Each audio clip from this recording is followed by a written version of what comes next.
Okay, so here we are. We're going to do a quadricep stretch. You need to lay down front, what we call prone lying. Prone is the technical term for lying on your face. So when you're stretching your knees lying on your face, you're going to flip your heels up over the top. I'll explain it first, and then you'll see me lie down. Some of you may have very tight quads, and you may need to use a block or some other apparatus like a wall or a couch to stop you from letting your legs fold back. And so I'll give you that demonstration. First, we're going to set up a box, something like that. And we'll get down on our front. And then we want to put our feet up against this box, something like that.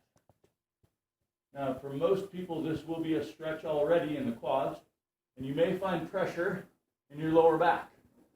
This stretch is stretching out the quads here, therefore picking your hips up is difficult on the back, and that's why you want to take your stomach and allow it to flatten down. Okay? A good way to do that is to push your knees away from you as you go. Okay? Now, for those of you who are plenty flexible, adequate flexibility, your knees are going to be able to fold back like this, and it's totally relaxed. You're not working at all. Okay? Now, once we're here for 30 seconds, no less, stretching out, you can see my back starting to lengthen out a little bit. Then we're going to start squeezing the glutes. We take your cheeks and squeeze them tight, and then relax. This should drive the stomach down into the mat and may potentially lift your knees up off the floor just a little bit. That's not a problem. We just don't want the knees to separate. Keep your knees together as you squeeze the glutes.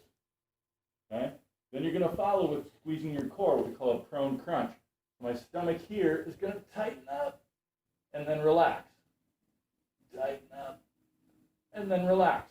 Another way you could look at it is if you're being tickled in your lowest ribs and you don't want to, and you get it out of there. Okay? We're going to do both at the same time. You have glute squeeze, ab crunch. Glute squeeze, ab crunch.